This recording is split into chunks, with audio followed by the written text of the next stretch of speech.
Hi, everybody. Welcome back. Oh, my presentation's moving on me again. Hold on. Okay, week 4, DLT. Thanks for joining us.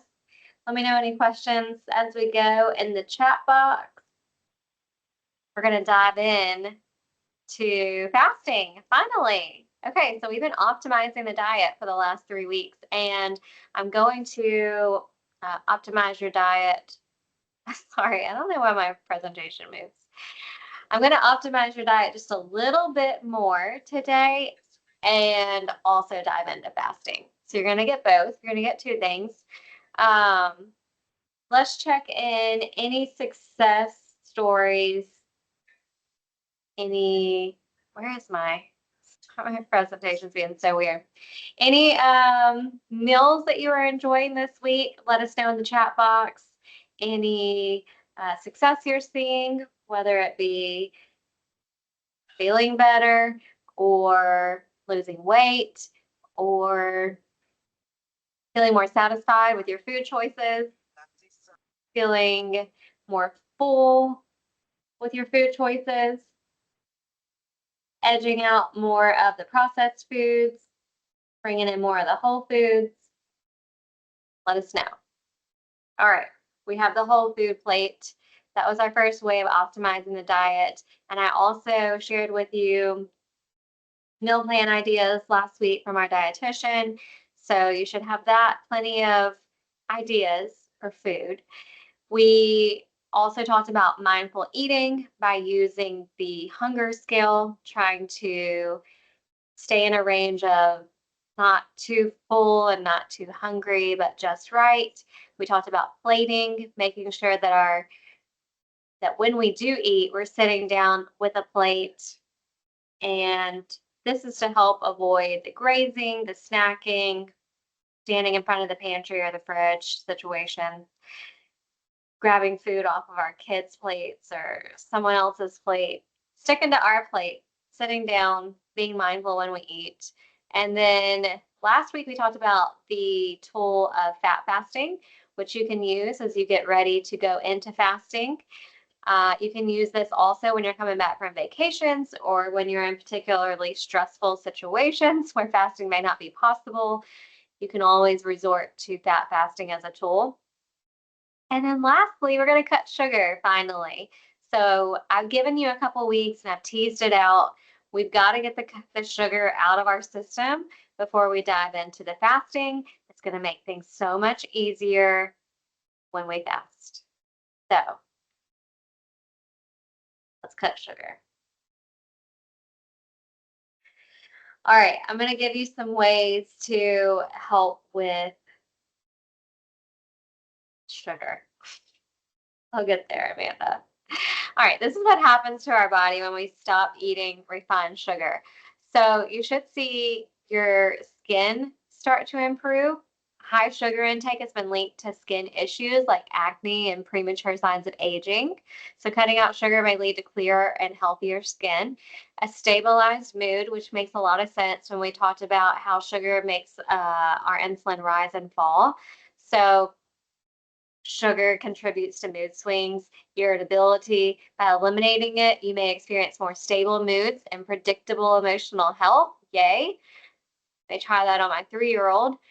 Balanced blood sugar levels. So eliminating refined sugar can help regulate our blood sugar levels, reducing the risk of insulin resistance and diabetes. And then weight loss, of course. Refined sugar is calorie dense and it lacks essential nutrients. So eliminating it from your diet can lead to weight loss, especially if you are consuming sugary snacks or beverages on the regular. Improved energy levels. Refined sugar causes blood sugar spikes and crashes, leading to energy fluctuations throughout the day. So when you stop consuming sugar, you may experience more stable and sustained energy. Better dental health. This is kind of a no-brainer. We've heard this since we were kids. Cutting out sugar can lead to improved dental health and fresher breath. Reduced risk of chronic disease. So I already mentioned diabetes, but also obesity, heart disease, and other cancers. Improve gut health. Refined sugar can disrupt the balance for beneficial gut bacteria. So, by reducing your intake, you may promote a healthier gut microbiome. And you can help that even more by introducing probiotics and prebiotics in your foods. And I think I'm going to add that to a lesson somewhere. I was just thinking about that this morning. Better sleep. So, some individuals find that reducing sugar intake can lead to improved sleep quality. And sleep is going to be an entire topic for us. So, we'll get to that too. All right, here are your tips for quitting sugar. Amanda mentioned having headaches, not feeling the best. Sugar detoxing is a thing. It's like detoxing from alcohol. It is going to have an effect on your body if you're used to having it every single day. And it's like people that quit coffee too. So quitting like highly addictive things like caffeine, alcohol, sugar, they are going to feel like a detox.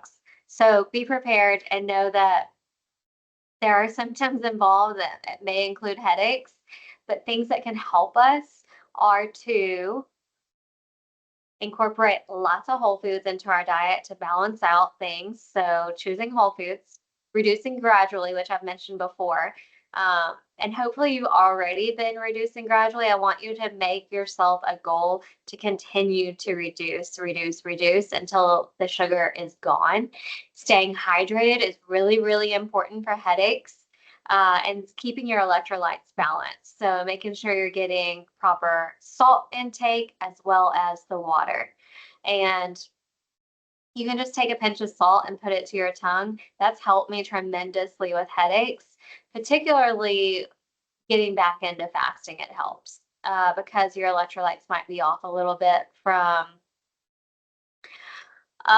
just the different timing of your food intake. So make sure you're drinking plenty of water. And also, if you're using coffee and tea to get you through your fast, that caffeine can give you a headache as well. So make sure you're staying hydrated there.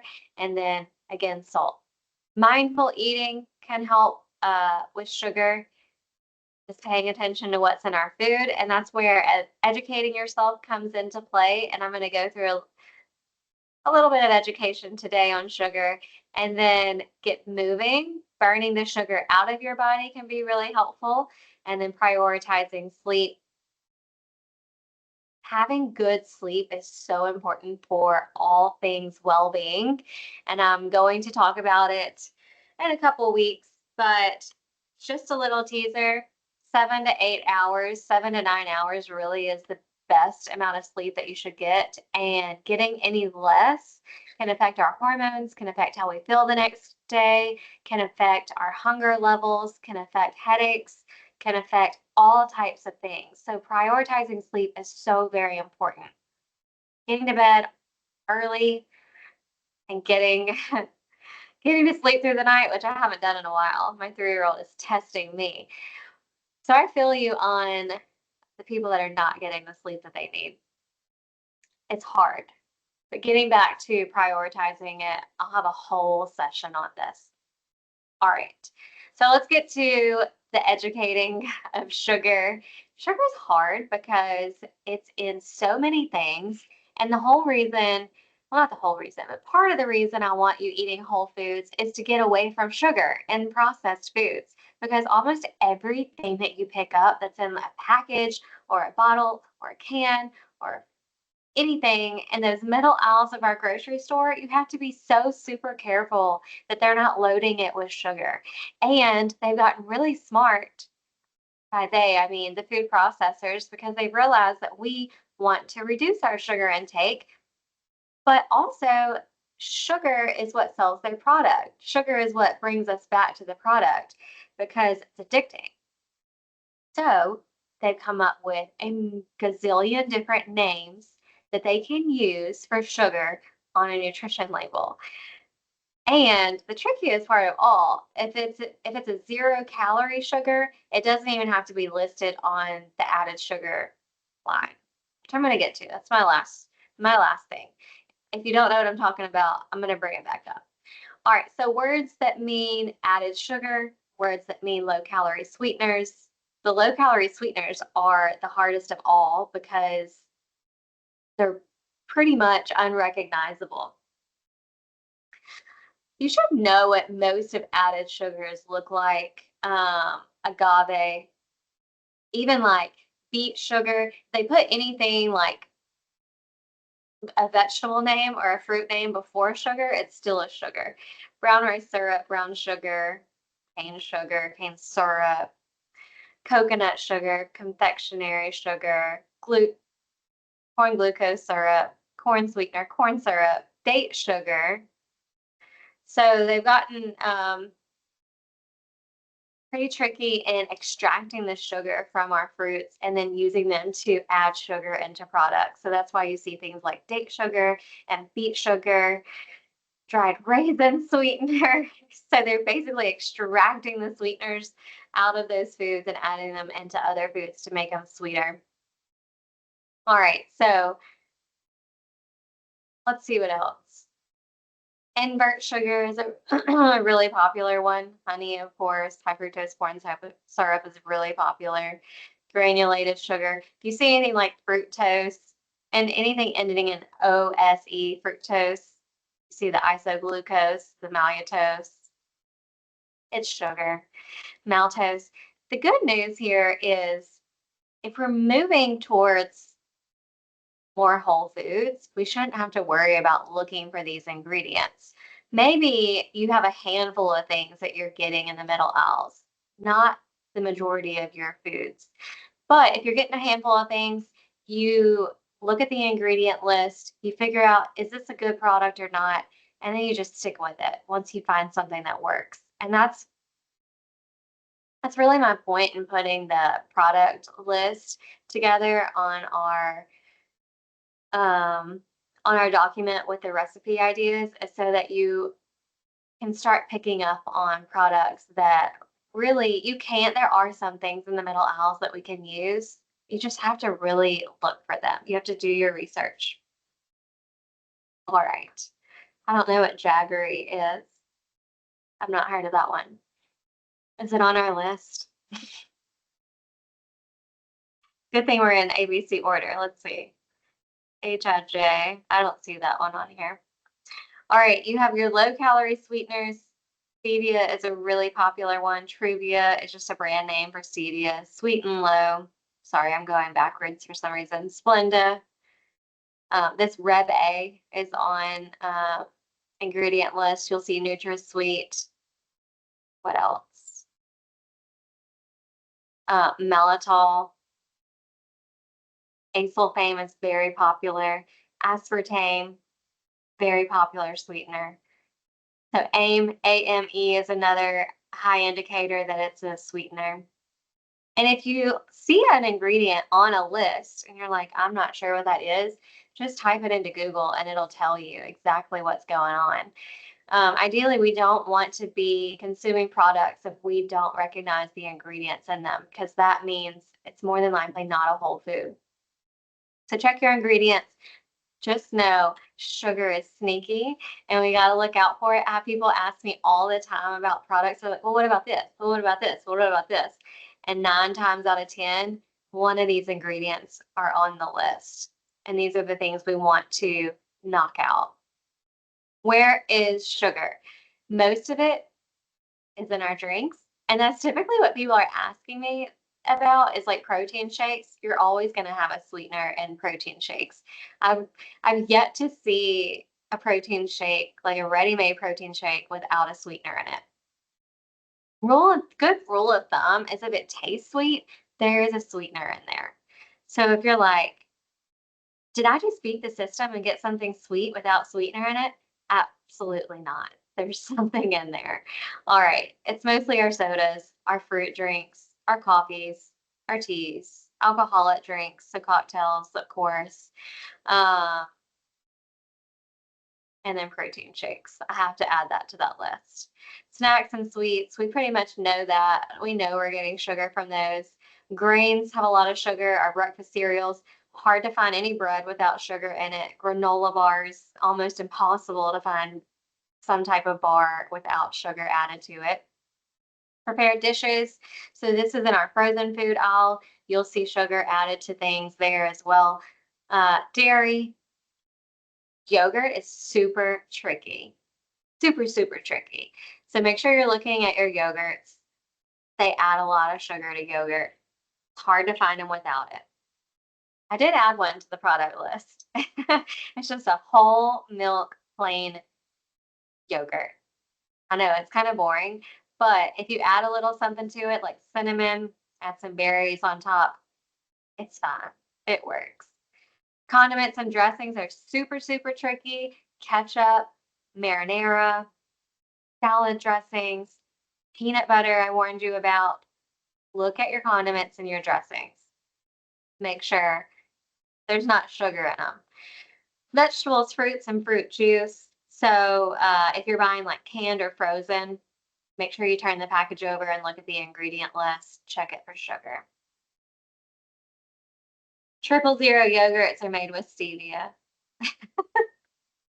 I don't know what you're talking about. All right, let's dive into fasting. Finally, all right, so I have a couple fasting protocols I'm going to give you. You can, if you have a different protocol you want to do, that's fine. I'm just going to give you kind of the basic ones. The 16-8, this is what it would look like, and you can choose your own adventure here on what time you want to use. Doesn't have to be this specific time. I just wanted to give you a visual of what it would look like to do a 16-8 protocol 7 days a week. All right, so ideally, or not actually ideally, you can pick, again, you can pick any time. But if you started at 12 o'clock lunch, you would want to have a 7 o'clock dinner so that you're finished eating and fasting again by 8. So that's a 12 to 8 eating window, but you want to be finished by 8. That's why I put the meal at 7 o'clock, just to show you. Now you can back this up. You could do 11 a.m. lunch. You could do 6 p.m. dinner. You could even go and have an 8 a.m. breakfast. Let me count my hours. And a 4 p.m. dinner, which might be weird. You could do a 9 a.m. breakfast and a 5 p.m. dinner. So, however you want to work it into your schedule, however it works best for you. Ideally, you have an 8-hour window where you eat 2 meals and still no snacking in between. Just because it's an eating window does not mean we're eating the entire window. We're still just eating at our meal times. So we're skipping one meal, maybe it's breakfast, and we're gonna have lunch and dinner. Maybe we're skipping dinner and having breakfast and lunch. You could do it that way too. Any questions on the 16-8? You're fasting for 16 hours. You're eating within an 8-hour window. You're eating 2 meals within an 8-hour window. Now, another way you can do this to get started is to eat 3 meals in the 8-hour window if you really need to. So you could do like 12 o'clock, 3 o'clock, 3:30, 12, 3:30, 7. You could do something like that to get you started. If you're like, I'm not ready to skip a meal entirely, I still want my 3 meals. You could do it that way. Or you could just start off skipping breakfast, try the lunch and the dinner. All right, and then here's a 24-hour protocol. We recommend the 24-hour protocol down the road, but this is what it looks like. I just wanted you to go ahead and have it in your back pocket. You would still use the 16-8 on all other days, but one day a week, you do a 24-hour protocol. And this is where you can really achieve a longer autophagy, where you're having that cellular turnover. It's really good for our immune system, our skin, all the things that we talked about on that first day about autophagy. You can experience autophagy within that 24-hour protocol if you wanted to try it one day a week. So I just put it on Sunday. It doesn't have to be Sunday. It could be another day. Ideally, you want to do this protocol when you're going to be super busy. You don't want to be at home with nothing to do. You want to be very, very busy when you approach the 24-hour protocol. It's not that you're not eating for an entire day. That is what it sounds like. you're just going 24 hours between meals. So what it would look like is eating lunch on Sunday, like a big lunch on Sunday, and then your next meal would be at 12 o'clock on Monday. So you see where the 24 hours comes in. You're going from lunch one day to lunch the next day. Never really having to go the full day without eating though, which is a win for me. All right, and then if you want to start off this way, this is another way you can start off, is fasting maybe 3 days a week. This is how I started when I got back into fasting. I did it Monday, Wednesday, Friday, and ate normally 3 meals Tuesday, Thursday, Saturday, Sunday. Still no snacking, still eating whole foods, low carb, healthy fats, good protein on the other days, but starting the fasting on Monday, Wednesday, Friday. So you could use this as a starting protocol. All right, any questions on the protocols of fasting or when you could do it?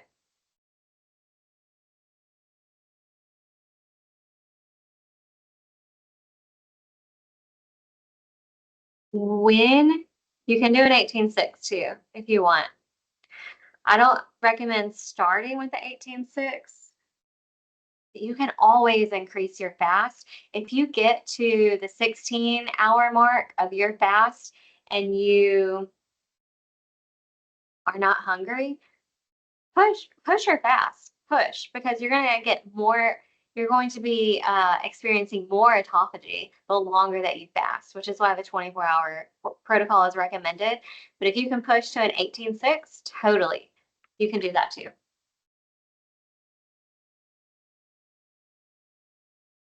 All right, I asked this question before. I have to take blood pressure meds twice a day with food. I do not eat after 7 and do not eat again until around 7 or later the next morning. Is that enough time for fasting?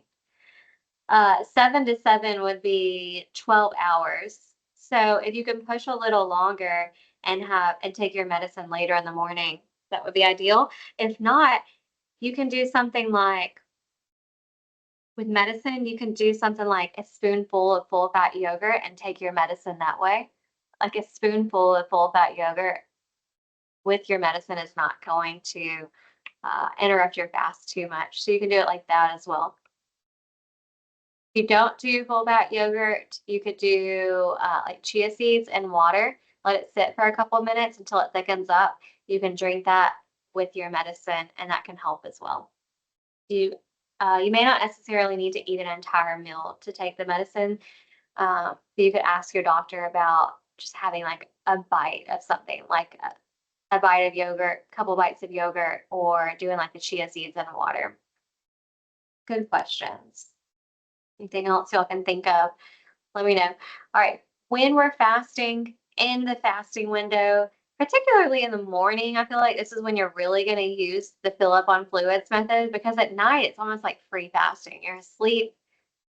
You're, you're not like, am I hungry? No, you're asleep. So when you wake up in the mornings, this is really when you're going to turn on the fill up on fluids. All right. So water, coffee, tea, broth. Broth is really helpful for balancing our electrolytes. And if you're just ravishingly hungry during your fast, you may want to ask yourself, why are you ravishingly hungry? Did you fill up on healthy fats the day before? Did you have sugars the day before? Think about what you ate the day before if you're feeling terrible the next day when trying to fast. Also, if you're feeling awful during a fast, just break the fast. It's not gonna be a big deal. You can always try it the next day. So if you're not feeling well, break the fast. If you're doing good and you're rolling along, you're drinking your water, you're drinking your black coffee, maybe you add some healthy fats to your coffee or tea, you can do that. Uh, you can add like full fat creamer to your coffee and tea, that's fine, just no sugar. And then broth, you could do vegetable broth, bone broth, chicken broth, whatever you want. You can add salt and pepper to the broth to add an extra component to help with electrolytes. So broth can be really helpful during the fast. Any questions on what you can have while you're fasting? I also really like a nighttime tea. Like if you're one of those people that struggles with needing something to eat after dinner, um, there's like decaffeinated, all sorts of like decaffeinated teas that you can use at night, like a lavender, chamomile, jasmine, that are really soothing and just give you like that hand to mouth that you might need before bed if you have to have something. The best broth is kettle and fire chicken broth. Awesome. Thank you for that recommendation. Thank you. Thank you. All right. So, our goals for this week are to continue the whole foods, continue mindfulness, adding mindfulness to our meals, adding in those healthy fats as we get prepared for fasting, removing the sugar as we're getting prepared for fasting, and then start a fasting protocol. It's time. We are 4 weeks in. I'm so excited to finally get you to this point where you have all the tools you need to start fasting. And it's not going to be perfect. It doesn't have to be. It's just a work in progress. Try it out, see how it feels. Set yourself a schedule. So go ahead and look. I want you to work fasting into your schedule where it works. Okay. If you see things going on, like you have a breakfast meeting and that's going to be impossible to fast during, make sure that's not a fasting day. Okay. And then it doesn't have to be perfect like Monday, Wednesday, Friday. It could be Monday, Tuesday, Sunday. It could be Tuesday, Thursday, Saturday. It can be whatever works for you. Try to pick 3 days this next week to get going with the fasting though. And if you want to do more, do more. The more fasting, the better. And it takes about 2 weeks to get into fasting. So just know that it's going to be hard at first. It's going to get easier. You're training your fasting muscle. It's like working out. It's hard at first when you skip back into working out. It's hard at first when you get back into fasting or when you're starting fasting.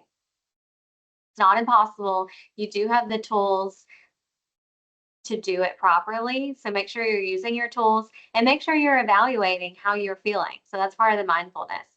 Is this fast easy? If not, what did yesterday's food intake look like? So think of it that way as like you could journal it and track your progress along the way. How hard was fasting today? What did I do yesterday to set myself up for success? What tools am I using? Am I getting enough water in? Am I using the broth if I need it? Salt. He's getting the electrolytes in. All right. Last little tidbit, and you may know about this. It's been out for a couple years now, but we have an added sugar line on our nutrition labels now. So if it's a sugar that's being added, you'll see it under total sugars, but it'll actually be an added sugar. So that's really helpful for things that have added sugar. This is not particularly helpful for 0-calorie sweeteners because they will not show up as an added sugar because they're not adding to this big fat calorie line up here. So they won't show us.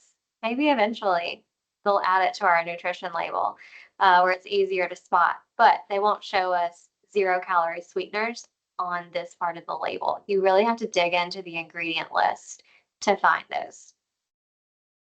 But this is helpful for other sugars, all other sugars that add to the calorie line. So sugars that would add to the calorie line are like sugar, honey, brown sugar, maple syrup, like your common sweeteners that add calories. So check the added sugar line when you're looking. That's the first thing I would recommend. And then the second would be to look at your ingredient list. First, check added sugars, then the ingredient list. All right. Thanks, y'all. Thanks for joining me. Send in your tracker if you haven't yet. Email me, put it in the chat if you have any questions about as you get ready to dive into the fasting protocols. Where can I find the product list and any other handouts showing this in the other week's presentations? I will put it in our chat box once the meeting ends. I'll put everything in there again today. I might email it out to you. That might be helpful. All right. Y'all have a great day. Thanks for joining us and see you next week. Bye, everyone. Thank you.